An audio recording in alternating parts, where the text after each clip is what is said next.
मैंने बहुत प्रेयर की है कि आज का वचन आप समझ पाए, क्योंकि जो सच्ची में प्रभु के वचन को समझने में सीरियस हैं, ये उन्हें समझ में आएगा। क्योंकि ऐसी बहुत सारी बातें हैं जो आप जानते हैं, किन लोगों को बाइबल बोरिंग लगती है? जो अपने मन से पढ़ते हैं, इंटेलेक्चुअल। बट उनके लिए जो पवित्र आत्मा के साथ पढ़ते हैं, 50 साल के बाद भी ये किताब उन्हें एक्साइटेड नहीं करेगी। पता है आपको ये बात?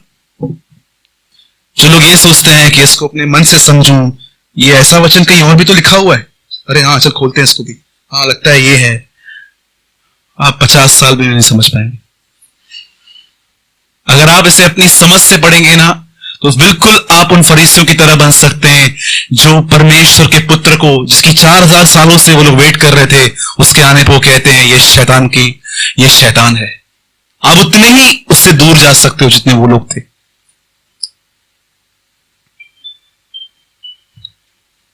ब्रदर आइए, सीट है यहां पर, आराम से बैठिए।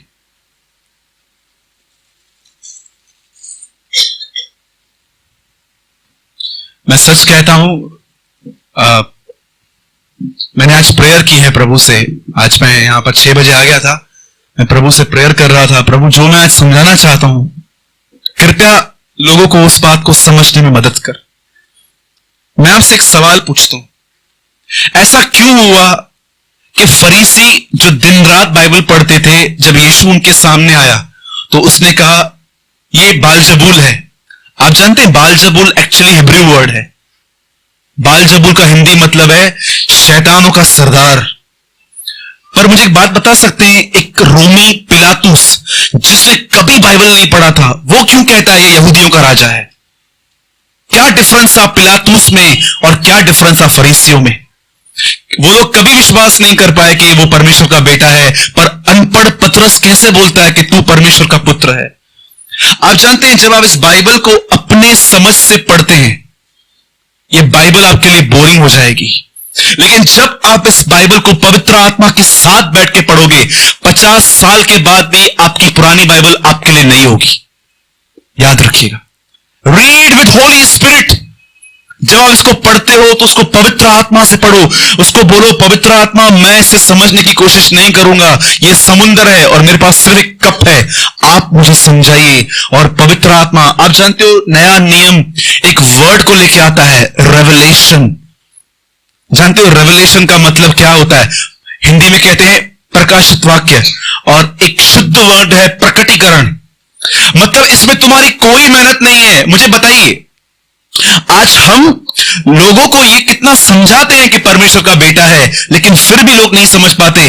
पतरस को क्या यीशु ने समझाया? पर वो कैसे बोलता है कि हाँ तू जीवित परमेश्वर का बेटा मसीह है? वहां पर एक वर्ड यूज किया है प्रभु यीशु मसीह ने, this is reveal from my father. Reveal come from revelation, ये मेरे पिता के द्वारा प्रकट किया गया है। आप जानते हो 50 बार एक अध्याय पढ़ने से बाइबल समझ में नहीं आती। भजन संहिता में लिखा है, वे जो यहोवा का भय मानते हैं, यहोवा अपने वेद की बातें उन्हें बताता है।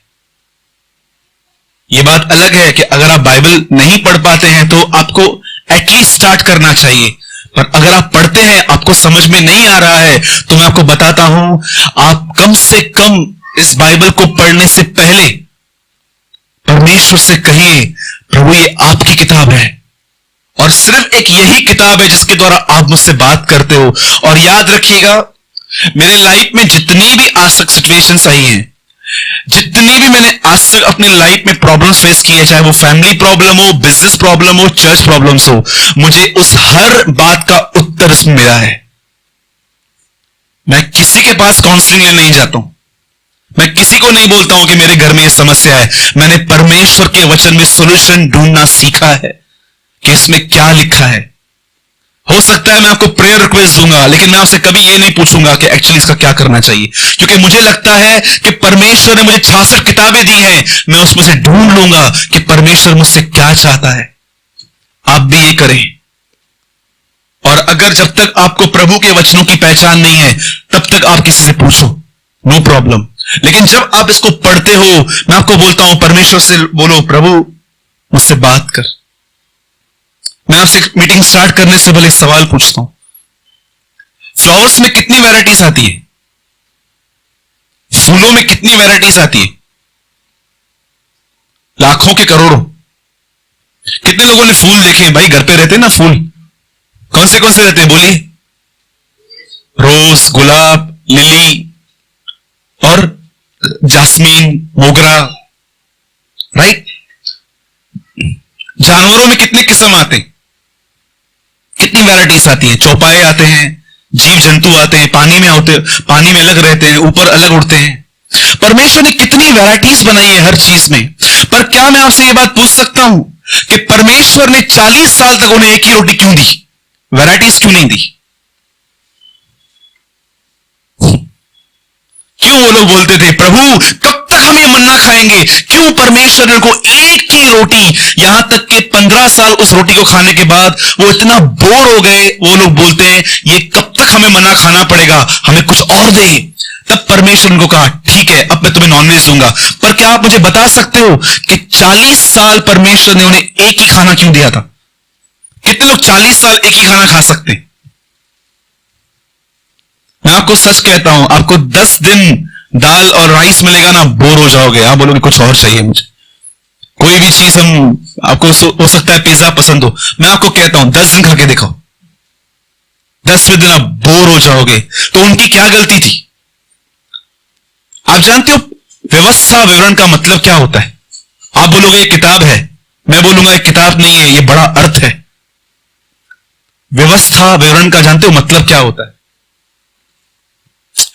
इंग्लिश में बोलते हैं explanation of the law, Hindi में कहते हैं व्यवस्था का विवरण। मतलब जो कुछ हुआ उसे फिर से रिपीट करना। आप जानते हो एक दिन मूसा इस्राएलियों के सामने खड़ा होकर क्या बोलता है? क्या तुम जानते हो कि 40 साल तक परमेश्वर ने तुम्हें यह मन्ना क्यों दिया? वो लोग का क्या आपने देखा होगा, वो लोग एक कंप्लेन बहुत करते थे कि ये मन्ना हमें रोज खाना पड़ रहा है, हमें कुछ और चाहिए। तब प्रभु ने कहा, सुनो अब मैं तुम्हें इतना मांस खिलाऊंगा जब तक तुम्हारे नाक में से नहीं निकलता है जब तक तुम्हारे नोज में से नहीं निकलेगा ना, तुम खा खा के। और बटेरे, एक पक्षी आता था, उसको कटिंग करके वो करते थे। मैं आपसे पूछता हूं, जब मूसा उनके साथ खड़ा हुआ तो उसने क्या उत्तर दिया? 40 साल तक परमेश्वर तुम्हें यह मन्ना क्यों खिलाता रहा, एक ही खाना क्यों? जानते हैं रीजन? क्यों परमेश्वर चाहता था कि एक्चुअली खा के बोर हो? बोलिए, 40 इयर्स एक ही खाना। आपको लगता है परमेश्वर विदाउट पर्पस कुछ करता है? उसने सूरज को पर्पस से बनाया ना। भजन संहिता में लिखा है, उसने सूर्य को दोपहर में और चंद्रमा को रात में प्रभुता करने के लिए ठहराया। इस दुनिया में ऐसी कोई चीज नहीं है जो परमेश्वर ने बगैर किसी कारण से बनाई। आप नाक से भी सांस ले पाते हो, आप मुंह से भी ले पाते हो। क्यों परमेश्वर ने 2 रास्ते बनाए सांस लेने के? क्योंकि प्रभु को पता था बहुत सारे लोग आइसक्रीम खा के नाक बंद करेंगे, इसलिए उसने उनको मुंह भी दे दिया, चलो इससे तो बचे। क्या आपको लगता है कि परमेश्वर ने 2 कान क्यों दिए? क्या एक से सुनाई नहीं देता? कभी कभी इन बातों पे स्टडी करो कि आप एक बुद्धिमान परमेश्वर की संतान हो।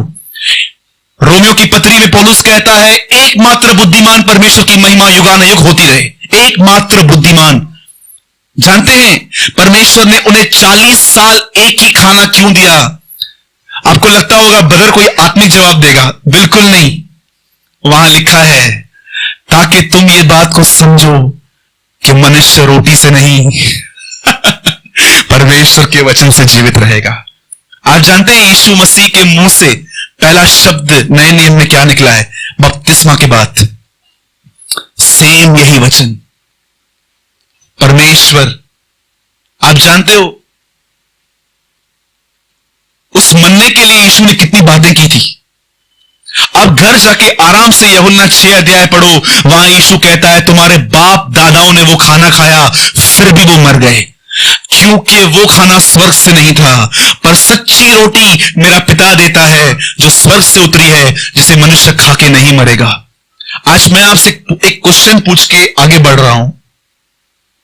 आप शारीरिक भोजन के लिए ज्यादा मेहनत कर रहे हैं कि आत्मिक भोजन के लिए? बताइए। कैसे कैसे खाने बनाते हैं हम लोग, चीज मेयोनीज डाल डाल के घर में, पर क्या आप परमेश्वर के वचन को पाने के लिए परिश्रम करते? बहनों, ओ भाइयों, मैं एक साधारण सवाल आपसे पूछ रहा हूं। आप में से कितने लोग प्रभु के वचन को पाने के लिए मेहनत करते हैं? आप जानते हो आपके जीवन में बहुत सारी समस्याएं क्यों हैं? क्योंकि आपको पता ही नहीं है कि परमेश्वर इस विषय में मुझसे बात क्या करना चाहता है। आप अपनी बुद्धि से लड़ रहे हैं, झगड़ रहे हैं, शारीरिक शक्ति लगा रहे हैं, पर मैं आपको बोलना चाहता हूं, परमेश्वर की सुनो उस विषय में। यीशु ने कहा, नाशवान भोजन के लिए परिश्रम मत करो, पर उस भोजन के लिए परिश्रम करो जो परमेश्वर तुम्हें देगा। वो क्या है भोजन पता है? एक अपने जिंदगी की एक कोई सिचुएशन ले लो जिसमें से कई सालों में आप हो, स्ट्रगल कर रहे हो, निकलने की कोशिश कर रहे हो। आप जानते हो परमेश्वर आपकी मदद क्यों नहीं कर पा रहा? कभी कभी परमेश्वर इंतजार कर रहा है कि आप कब थकोगे आखिर। परमेश्वर क्यों उन्हें बार बार वही खाना दे रहा था? ताकि वो बोर हो, वो कुछ नया मांगे मुझसे। क्यों परमेश्वर कई चीजें आपके जीवन में नहीं बदलता? ताकि आप लड़ो लड़ो लड़ो और आपका स्वयं खत्म हो, पुरानी दाखरस समाप्त हो, आप उसके पास आओ। आप जानते हो यीशु ने क्या कहा यहूदियों को? तुम पवित्र शास्त्र तो पढ़ते हो, परंतु तुम मेरे पास नहीं आते। मैं आपको फिर से कहता हूं, हो सकता है you read Bible every day, पर फिर भी आप परमेश्वर के पास नहीं जाते। जिस दिन आपने ये बात मेरी समझी कि जो मेरी प्रेजेंट कंडीशन है, मैं परमेश्वर के पास जाऊंगा और मैं उसे पूछूंगा, मुझे बता मैं क्या करूं, और जो वो कहेगा, इफ यू डू, अगर आपने किया, यू विल बी ब्लेस्ड। लेकिन तब तक आपको मालूम है क्या होगा? आपको एक चीज तंग करेगी। मैं आपसे पूछता हूं, अगर पतरस यीशु को यह कहता कि प्रभु दोपहर में कभी मछलियां नहीं मिलती हैं, मछलियां हमेशा रात को मिलती हैं, तू कारपेंटर है, मैं मछुआरा हूं, मैं बचपन से मछुआरा हूं, एक काम कर, तू फिलहाल छोड़ दे, कल सवेरे आना, कल रात को मिलते हैं, मुझे बताना, मैं कहां डालूंगा। तो क्या पतरस को मछलियां मिलती? Tell me. आप जानते हो यीशु का प्रोफेशन क्या था, उसका क्या था? आप उसकी तरफ ध्यान मत दो, वो बेबी है, वो करता रहेगा। यहां ध्यान दीजिए। No issue no issue no issue. सुनिए, एक दिन यीशु पतरस के पास गए, दोपहर का टाइम था, थक गया था वो। जानते हो ना उसके कन्फेशंस क्या थे? हमने सारी रात मेहनत की। यीशु रात को आता तो, लेकिन क्यों यीशु ने चाहा ये मेहनत करे, ये थके, और यीशु उसके पास आके कहता है, कुछ मिला? हाँ, जले पे नमक छिड़क नहीं आया, कुछ मिला क्या? बोलता है, प्रभु हमने सारी रात मेहनत की। और यीशु ने उसको बोला, दाहिनी ओर डाल, दाहिनी ओर डाल, स्वर्गीय पिता के दाहिने बैठता हूं मैं, धार्मिकता वहां वास करती है, दाहिनी ओर डाल। और जानते पतरस क्या बोलता है?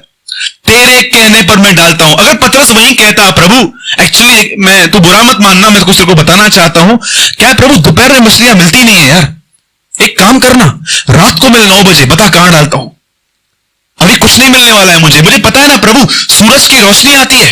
आप जानते हो आपको कौन धोखा देता है? आपका स्वयं। आप खुद अपने लिए एक धोखेबाज हैं। आपको शैतान कभी धोखा नहीं देता, शैतान को तो आप अच्छे से जानते हो, पर प्रॉब्लम यह है हम अपने आप को नहीं जानते।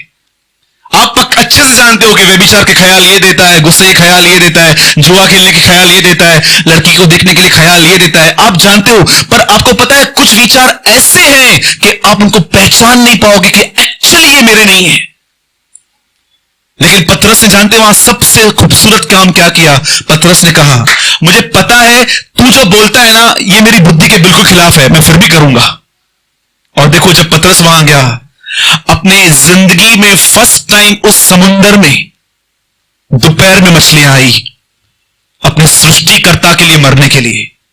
और पतरस ने वहां सब मछलियां छोड़ी और उसने अपने जीवन का सबसे बेहतरीन काम किया, लेकिन उसने सब कुछ छोड़ के वो यीशु के पीछे हो लिया। मैं आपसे एक बात पूछता हूं, आप थके हैं कि नहीं? Are you tired? ए बोझ से थके हुए लोगों, अब तुम मेरे पास आ जाओ और मैं तुम्हें विश्राम दूंगा। मैं फिर से कहता हूं, जाओ परमेश्वर के पास। अब बहुत समय बीत चुका है, अब परमेश्वर के पास चलते चलिए। जकरिया कहता है, आओ हम उसकी ओर फिरें, तब वो हमारी ओर फिर जाएगा। मैं फिर से कहता हूं, चलो परमेश्वर के पास। बहुत लोगों के पास गए, बहुत सारे ऑडियो सुने, बहुत सारे वीडियो सुने, बहुत सारे सूरज भाई के प्रचार सुने, सब सुन लिया यार। चलो परमेश्वर के पास चलते, अब सुनते हैं वो क्या कहता है। और जब आप उसके सामने जाओगे, पौलुस कहता है जब पर्दा हटेगा तब हम उसको देखेंगे और हम तेजोमय हो जाएंगे। आप जानते हो प्रभु के पास कैसे जाते हैं? शायद आप सब बाइबल रीड करते हैं, मैं एक बात रिमाइंड करवाना चाहता हूं। एक बहन थी, उसका नाम था गुलशन एस्तर, पाकिस्तान की लाहौर की रहने वाली थी। प्रभु यीशु ने उसे अपने 13 स्वर्गदूतों के साथ दर्शन दिया था। और जब वो एक हैंडीकेप लड़की थी, चल नहीं पाती थी, और वो सिर्फ एक प्रार्थना करती थी, आवर फादर इन हेवन, ऐ हमारे पिता। और यीशु एक बार उसके कमरे में आए और प्रभु ने उसे कहा, एस्तर चल, और वो चली। वो एक सैयद खानदान से थी, जिस खानदान के विषय में मुस्लिम्स ऐसा कहते हैं कि अगर तुम आत्महत्या न करो तो तुम्हें सीधा जन्नत मिलेगी, तुम सीधा नजात पाओगे। नजात मतलब उद्धार। सैयद खानदान में आज भी मुस्लिम ये कहते हैं कि अगर तुम सिर्फ आत्महत्या न करो तो तुम मरने के बाद, चाहे तुमने कैसे भी कर्म क्यों न किए हो, तुम चले जाओगे। और जब उसके बाप को पता चला कि उसने प्रभु यीशु को स्वीकार किया है, तब उसके बाप ने उसे घर से निकाला, उसकी विल से उसका नाम काटा, और वो लड़की कई साल बेघर रास्तों पे सोई थी, नालों के बाजू में सोई, और एक चर्च में उसे बच्चों को पढ़ाने की नौकरी मिली, संडे स्कूल की। और जब उस बहन को परमेश्वर ने बहुत आत्मा में भरा, तब पवित्र आत्मा ने उसे एक इंस्पिरेशन दी कि तू एक किताब लिख। और जानते हैं उस किताब का नाम उसने लिखा, पर्दा फट गया। क्यों उसको परमेश्वर ने यह कहा, your first book is torn well, पर्दा फटा? जानते हो उस बहन ने अपने जीवन में एक बात सीखी। आप बहन हो, आप भाई हो, आज अपने जिंदगी में एक बात सीखो। आप में से मैं किसी से भी ये पूछूंगा ना कि यीशु मसीह क्यों आया, तो मुझे मेरे ख्याल से आप में से 90% लोग संडे स्कूल का आंसर देंगे कि यीशु मेरे पापों के लिए मारा गया, गाड़ा गया और जी उठा। लेकिन गुलशन इससे बहुत अधिक जानती थी। वो जानती थी कि उसकी मृत्यु ने मेरे लिए काम किया है। जैसे प्रभु यीशु मरे, बाइबल कहती है पर्दा ऊपर से लेके नीचे तक फट गया। क्यों? जैसे यीशु की डेथ हुई, पहले पहले परमेश्वर ने कर्टन को क्यों तोड़ा? बाइबल कहती है जब तक तंबू पृथ्वी पर है, यह बात दिखाता है कि पवित्र स्थान का मार्ग नहीं खुला है। लेकिन जब यीशु क्रूस पे मरा, आपको पता है क्या हुआ? वो पर्दा ऊपर से लेके नीचे तक, ऐसा नहीं लिखा है कि नीचे से लेके ऊपर तक। अगर मैं चाहूं तो मैं नीचे से कोई भी चीज फाड़ सकता हूं, पर मैं ऊपर से नहीं फाड़ सकता। This is a work of God, ऊपर से लेके नीचे तक। जानते क्यों? परमेश्वर ने हर एक को अपने पास बुलाया है। कम, दाऊद कहता है आओ हम यहोवा के पास चले। कर्टन क्यों टूटा है? क्योंकि परमेश्वर ने हर आदमी को कर्टन के अंदर बुलाया है। पहले सिर्फ महायाजक जाते थे पांव में रस्सी बांध के कि अगर कोई पाप होगा तो मर जाएगा, और रस्सी से उसको बाहर खींच लेंगे। इतना कठिन था। लेकिन आज आप जा सकते हो, और मैं आपको आज सरल तरीका बताता हूं। अगर आप उसके अंदर जाना चाहते हो तो याद रखिए, अगर सचमुच आप उस कर्टन के अंदर जाना चाहते हो ना, सिर्फ एक काम करो। सिर्फ एक काम करेंगे, बताऊं? हर दिन अपने परिवार, अपने बिजनेस, अपनी पर्सनल लाइफ को साइड करके, कमरा बंद करके वहां बैठिए। आप पहुंच जाएंगे। सच कहता हूं, आप पहुंच जाएंगे। और जब आप वहां पहुंचेंगे ना, आपको सब समझ में आ जाएगा मुझे क्या करना है अभी। सब कुछ क्रिस्टल क्लियर समझ में आएगा, क्रिस्टल क्लियर। ये कंफ्यूजन, नयो छा थींदो, मुझे बाहर जो छा थींदो, नयो छा थींदो, ये सब तंबू के बाहर बैठने वाले लोग हैं। जो अंदर जाते हैं ना, वो बोल्ड होते हैं, आप जानते हो दाऊद आराधना कहां करता था? बताइए, वेयर डेविड वर्शिप लॉर्ड। आप जानते हो दाऊद परमेश्वर के तंबू के साइड में डांस करता था। आप उसकी उसकी लाइफ देखो। सब लोग गोलियत को देख रहे थे, एक दाऊद ही था जिसे गोलियत दिख ही नहीं रहा था, सिर्फ परमेश्वर दिख रहा था। एक दाऊद ही था जिसे गोलियत दिख ही नहीं रहा था। अरे ये क्या करेगा? सब लोग सोच रहे थे हम गोलियत से कैसे बचेंगे, दाऊद सोच रहा था गोलियत परमेश्वर से कैसे बचेगा। क्या सब सोच रहे थे यार हम गोलियत तो आज छोड़ेगा नहीं, लेकिन दाऊद सोच रहा था यार ये आदमी बचेगा कैसे। एक तो छोटा होता तो समझ में आता, लेकिन इतना बड़ा है कैसे भी मारे मरेगा। राइट है ना? सोचो दरवाजा अगर 3 इंच का है, एक लकड़ी है, उसको मारना है तो कितना कठिन है, लेकिन 6 फुट का दरवाजा है तो कहां से भी फेंक दो, लगने ही वाला है। दाऊद इतना पॉजिटिव था। तो वो काम कीजिए जो पतरस ने किया। ठीक है? तो कितने लोग ये बात समझे मनुष्य कैसे जीवित रहते हैं? खाना खाने से। हां, जोर से बोलिए। परमेश्वर की बातों को सुनने से जीवित रहते हैं। उस समय जो कोई मेरा शब्द सुनेगा वो जिएगा, वो जिएगा, सच्ची में जिएगा। यहां जिंदा भी हैं पर हम कई मरे हुए भी हैं अंदर से। क्यों? क्योंकि हमने बाइबल सुनी है, परमेश्वर का शब्द नहीं। ठीक है? आइए, आज प्रभु भोज है। हम 15 मिनट में 20 मिनट में वर्ड पूरा करेंगे।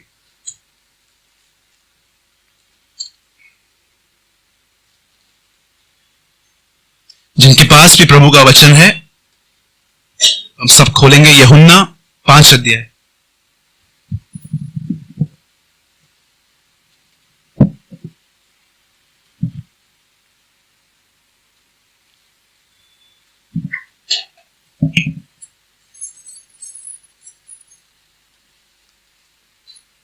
आप जानते हैं एक प्रचारक के लिए सबसे कठिन काम क्या होता है? आपको पता है एक प्रीचर के लिए सबसे कठिन काम क्या होता है?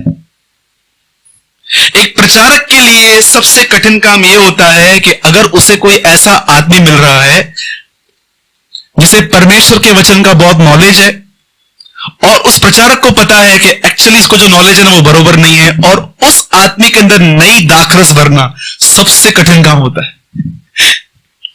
क्या आप अभी तक इतना पुलपिट पे खड़े नहीं रहते हैं? लेकिन मैं सच कहता हूं ये सबसे कठिन काम रहता है कि किसी ने झूठ पर विश्वास कर लिया है और अब आप उसको सच्चाई बताओगे ना तो शायद उसको हजम ही नहीं होती है। एक प्रभु के दास ने कहा, अंकल जानते हैं अगर झूठ को बार बार प्रचार किया जाए तो वो सच मालूम पड़ जाता है, ऐसा लगता है कि हाँ ये सच है। वैसे ही आज मैं कुछ ऐसा आपको बताना चाहता हूं, शायद आपने नहीं समझा होगा। सबसे पहले मैं चाहता हूं हम लोग सब यीशु के 12 चेलों के नाम बताएं। कौन स्टार्ट करेगा? एक एक करके। हाँ जी, बदर ने पतरस बता दिया। हाँ यूहन्ना, तुमको तो कुछ और बोलना चाहिए था। बियो पतरस, अंद्रयास, इसने क्या बोला? यूहन्ना, हाँ, याकूब, फिलिपुस, थोमा, मस्सेलो, दिदमुस, जो कोई, मत्ती, हाँ, थद्दई, तो कोई और कोई?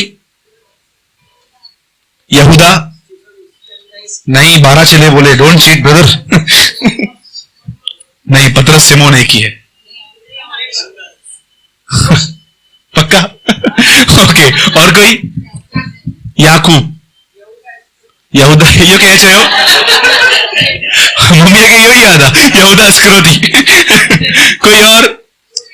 हाँ जी, बिन्यामीन, एक्चुअली वो ओल्ड टेस्टामेंट में। और कोई? आप जानते हैं आप एक चेले को भूल रहे हैं। थोमा तो सबको याद रहता है, कमजोर लोग हमको पहले याद होते चढ़ाने के लिए, ये भी थोमा ही है। हाँ, आंद्रियास, पौलुस, 12 चेले। फिलिपुस, हाँ फिलिपुस, वेरी गुड। केड़ा मम्मी? लोग जानते हैं बर्तुलमै को,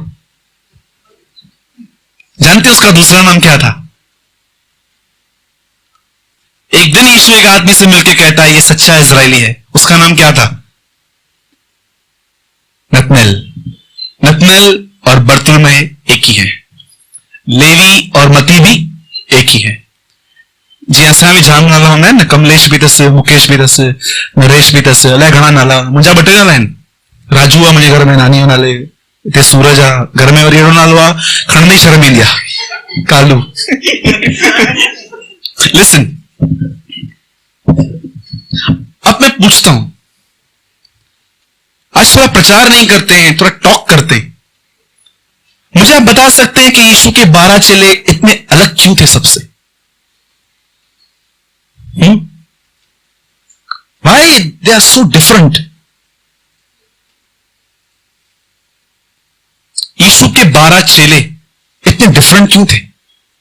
क्या कारण था? वो जल्दी डरते नहीं थे, वो जल्दी परेशान नहीं होते थे, उनके लिए प्रेम करना कठिन नहीं था। यीशु ने नहीं कहा कि जब लोग बाइबल लेके कलीसिया में आएंगे तो तुम इससे जान लेना कि ये मेरे लोग हैं। यीशु ने कहा जब लोग आपस में प्रेम करें तो इससे जान लेना कि ये मेरे लोग हैं। राइट? आप मुझे बता सकते हैं क्यों उनके अंदर इतनी भरपूरी थी? हाँ जी, उन्हें कुछ आता नहीं था। कोई और?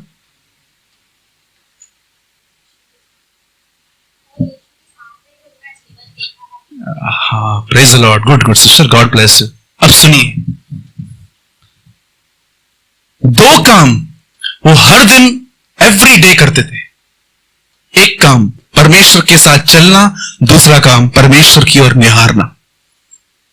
ये 2 काम, लेफ्ट राइट, जैसे एक नेवी में एक सिस्टम होता है, राइट राइट राइट राइट नहीं होता है, लेफ्ट राइट। उनके जिंदगी में एक नियम था, परमेश्वर के साथ चलना, परमेश्वर की ओर देखना। और मैं समझता हूं कलीसिया के लिए कम से कम 2-3 साल कलीसिया को सिर्फ यही सिखाना चाहिए, परमेश्वर के साथ चलना और परमेश्वर की ओर देखना। आप जानते हो जब आप परमेश्वर के साथ चलते हो और परमेश्वर की ओर देखते हो तब आपको क्या मिलता है, क्या होता है ये? आइए मैं आपको एक वचन से समझाता हूं। यूहन्ना 5 अध्याय,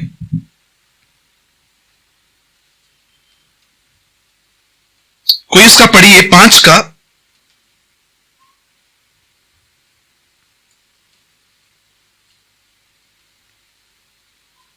7 पढ़िए। John chapter 5 verse 7।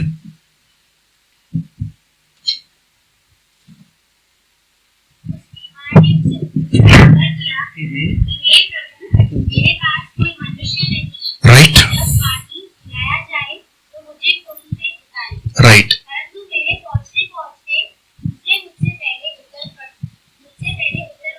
बस बाइबल कहती है प्रभु यीशु मसीह एक बार यरूशलेम गए। यरूशलेम में एक पर्व चालू था, एक फेस्टिवल चालू था। आपको मालूम होना चाहिए कि इजराइल के लोग कौन से फेस्टिवल्स मनाते थे। उनका सबसे बड़ा जो फेस्टिवल था उसे कहते हैं फसह का पर्व। इसी फेस्टिवल में यीशु मसीह को क्रूस पर चढ़ाया गया था। एक पर्व होता है झोपड़ियों का पर्व।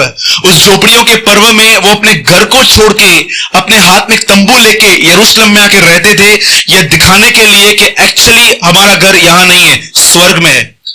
लेकिन अब यहां पर एक और पर्व है, एक मेला है। बाइबल कहती है यीशु वहां आया, और वहां पर जब वो वहां पर आया तो वहां पर एक पूल था, एक तालाब था। उस तालाब में आप जानते हो वहां एक प्रथा थी, वहां एक नियम था। साल में एक दिन एक स्वर्गदूत नीचे आएगा, पानी को हिलाएगा। मुझे एक बात बताइए, क्या पानी हवा से नहीं हिल सकता? तो कैसे मालूम पड़ेगा कि स्वर्गदूत ने हिलाया कि हवा से हिल रहा है? कभी आपने इस बारे में सोचा? बाइबल कहती है नियुक्त समय पर परमेश्वर का एक स्वर्गदूत वहां नीचे उतरता था, वो पानी को हिलाता था, और जो कोई कुंड में नीचे उतरता, चाहे उसे एचआईवी हो, चाहे कैंसर हो, चाहे वो लकवे का मारा हो, कोई भी हो, बाइबल कहती है वो चंगा हो जाता था। मैं आपको सबसे पहले यह बताना चाहता हूं, एक्चुअली यीशु ने कोई चमत्कार नहीं किया था। यूहन्ना कहता है ये सब चिन्ह थे। चिन्ह समझते हैं? पर चमत्कारों का मतलब क्या रहता है? बोलिए, what is the meaning of science and wonders? Bible कहती है जब प्रभु ने पानी को दाखरस बनाया, यूहन्ना कहता है यीशु ने अपने लोगों को यह पहला चिन्ह दिखाया, चमत्कार नहीं।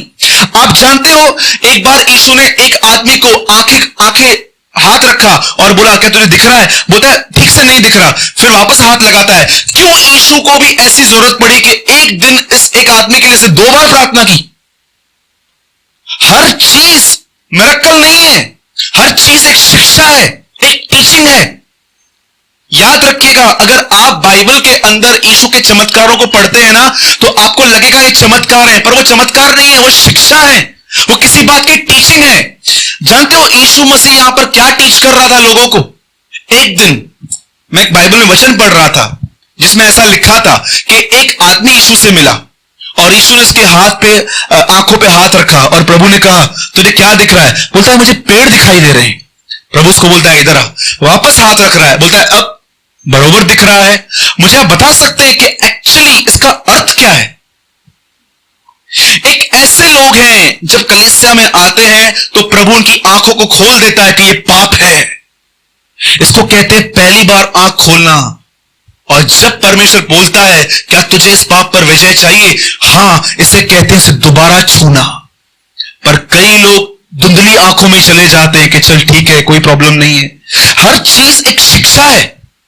अब यहां पर बाइबल कहती है यीशु वहां पर गया और वहां पर कुंड था और बाइबल कहती है वहां पर सारे लोग अंधे, लंगड़े, टुंडे, जो भी बीमार थे वो सब वहां पर बैठे हुए थे और यीशु वहां पर जाता है। लेकिन सबसे बड़ी बात, पवित्र आत्मा ने यीशु मसीह को वहां पर सबको नहीं, सिर्फ एक आदमी को ठीक करने के लिए कहा। क्यों?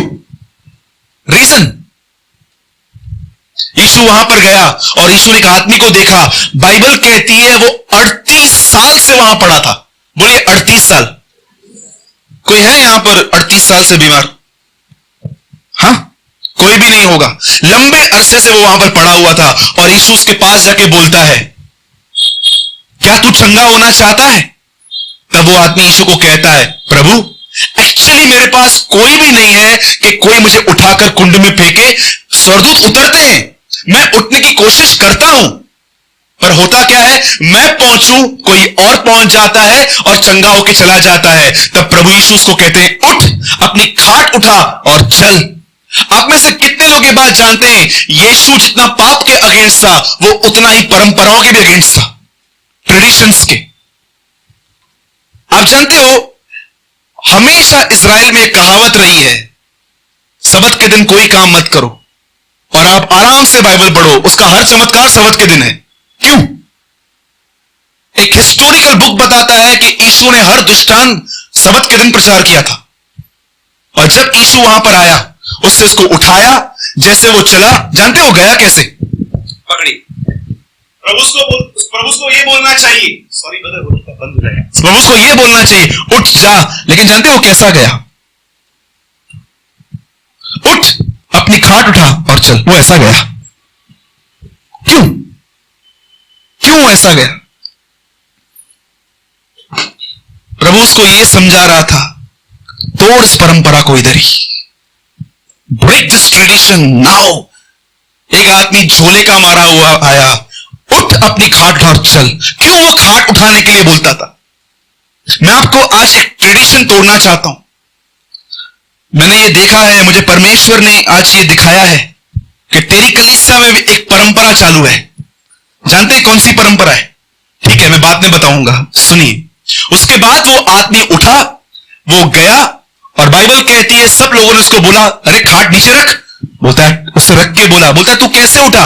बोलता है एक आदमी मुझे मिला, उसका नाम मुझे बिल्कुल भी नहीं पता, उससे मुझे कहा उठ और मैं उठाया और मैं चला गया। आप जानते हैं इस आदमी का 38 साल ध्यान कहां था? हां जी, टेल मी। ये आदमी सृष्टिकर्ता को बोलता है तेरी सृष्टि मुझे ठीक नहीं कर रही है। आदम, कई लोग बोलते हैं क्या ब्रदर परमेश्वर, मुझे उससे नंबरनाथ में ब्रदर मिले, मीटिंग के बाद मुझे साइड में लेके जाके बोलते हैं ब्रदर एक सवाल क्लियर करोगे? मैंने बोला हाँ बोलो ना। बोलता है यार आपको नहीं लगता है कि पुराने नियम में परमेश्वर बहुत निर्दयी है? मैंने बोला क्यों? बोलता है यार यहोवा नाम ही ऐसा लगता है कि यार खतरनाक नाम लगता है यहोवा, लेकिन नया नियम थोड़ा लगता है कि प्रभु थोड़ा नम्र हुआ है। मैंने बोला सुनो, आपका सवाल क्या है वो बताओ। बोलता है क्या क्या फल खाने की सजा इतनी थी कि परमेश्वर उसको बोला यहां से निकल? क्या लकड़ी मारने की सजा ऐसी थी कि उसको कनान नहीं जाने दिया? मैंने कहा ब्रदर, प्रॉब्लम यह है तुम अपनी बुद्धि से बाइबल रीड करते हो, आत्मा से नहीं। आप जानते हो आदम की परीक्षा फल नहीं थी, आदम की परीक्षा यह थी कि वो सृष्टि चुनेगा कि सृष्टिकर्ता को चुनेगा। और बाइबल कहती है इसने सृष्टि को चुना। अब ये आदमी, इसका कन्फेशन सुनो, कन्फेशन, इस कन्फेशन पे ध्यान दो, क्या बोल रहा है वो? हे प्रभु, मेरे पास कोई भी नहीं है कि जो मुझे आए और उठाए और पानी में डाले। मैं आपसे एक बात पूछता हूं, सच बताइएगा, जब आप तकलीफ में आते हो तो आपको क्या महसूस होता है? लोग आपकी सुधि ले कि परमेश्वर आपकी सुधि ले? फिर लोगों के न मिलने पे आप नाराज क्यों होते हो? Tell me. इस आदमी को देखिए, ये नहीं कहता है मुझे उठाना प्रभु, बोलता है आदमी नहीं है मेरे पास। इसकी इसकी इसकी बात सुन के देखो, मेरे पास कोई नहीं है, सृष्टि का मालिक खड़ा है। यह बात अलग थी कि वो जानता नहीं था, हम तो जानते हैं। मैं आपसे पूछता हूं, क्यों यीशु ने कहा सदूकियों के खमीर से सावधान रहो? जानते सदूकी क्या करते थे? 3 खमीरों से प्रभु ने सावधान रहने के लिए कहा। हेरोदस का खमीर, फरीसियों का खमीर, सदूकियों का खमीर। The leaven of Sadducees, Pharisees, Herodian. आप जानते हैं सदूकियों के लिए क्या लिखा है? वो किसी चमत्कार पर विश्वास नहीं करते थे। उनको ऐसा लगता था कि मरे हुओं का कोई पुनरुत्थान है ही नहीं, सब कुछ यहां पर है। They don't believe in miracles. और देखो वो करते क्या थे?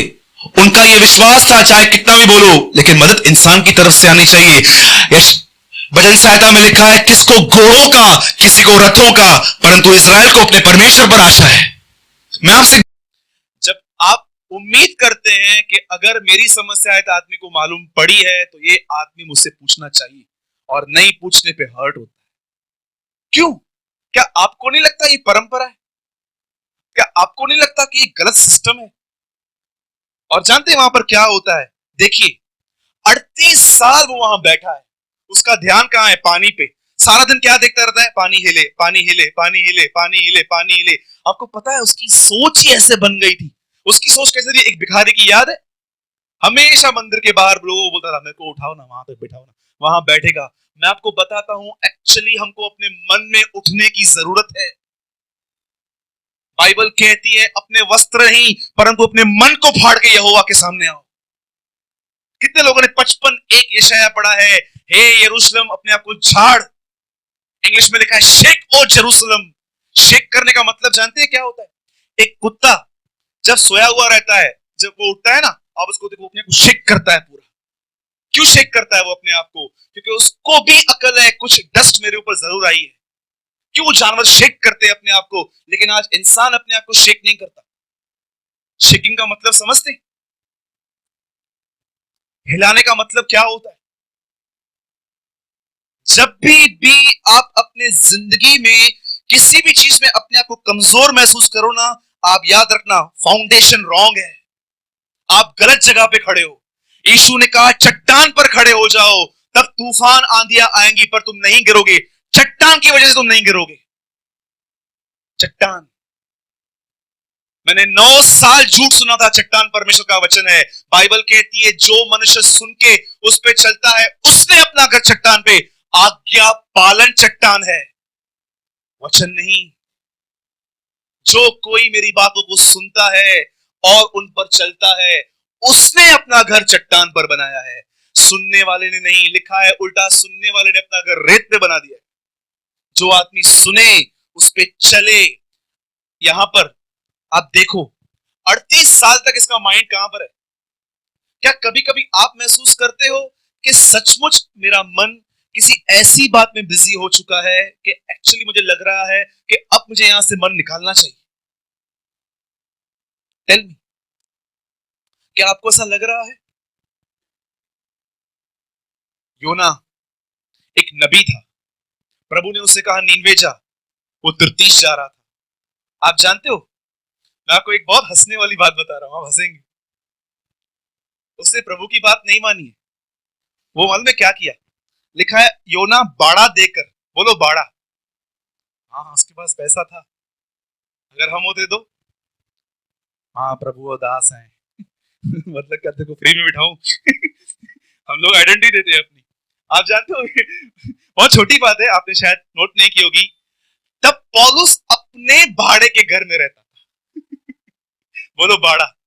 हाँ, कितने लोग ये बात जानते हैं लोकल ट्रेन में टिकट लेना जरूरी है? हमारे एक ओल्ड चर्च में एक बहन ने गवाही दी थी, बोला उल्लास पे गई, बहुत लाइन थी, टिकट नहीं निकाला, ट्रेन में चढ़ गई, टीसी आ रहा था, सबको पकड़ा, मुझे छोड़ दिया, प्रभु का धन्यवाद। मैं बोला तेरे को पकड़ना चाहिए था एक्चुअली तेरे को पकड़ना चाहिए था, ये तो लगता है देखो प्रभु ने नहीं शैतान ने बचाया, प्रभु तुझे। कई लोग क्या करते हैं ना, शैतान शैतान शैतान। सुनिए, मैं जो समझा रहा हूं सुनिए, माइंड कहां था? मन कहां था? सिर्फ एक बात मैं बोलता हूं, सारा प्रचार यहीं छोड़ के जाओ, सिर्फ एक बात यहां से लेके जाओ, मन का थे, माइंड कहां है, कहां लगा के रखा है, बताइए।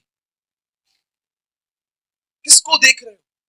ये आदमी देखो उसकी हालत क्या हो गई है, सृष्टि को देख देख के जम चुका है बर्फ की तरह। बोलता है कोई भी नहीं है जो मुझे उठाए और फेंके। और देखिए, जब परमेश्वर उसके सामने आया, वो यीशु की तरफ फिरा, जो काम 38 साल में नहीं हुआ था वो 38 सेकंड में हो गया।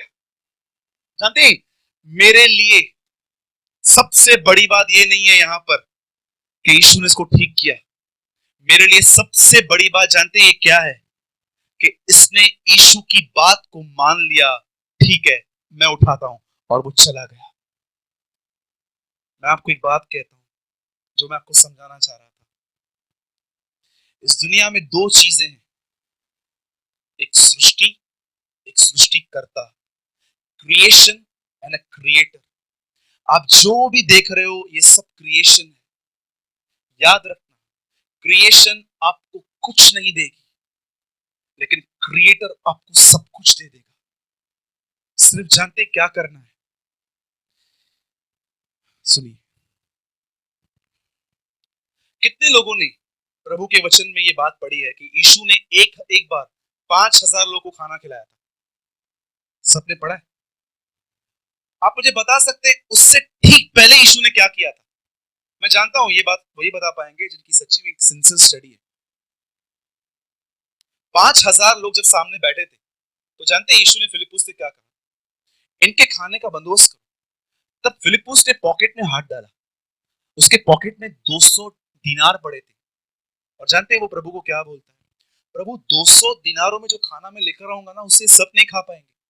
जानते हैं उसके बाद एक वाक्य लिखा है, यीशु ने यह बात उसे परखने के लिए कही, क्योंकि वो समय जानते थे वो क्या करने वाले। मुझे बता सकते प्रभु यीशु फिलिप्पुस पे क्या परख रहा था?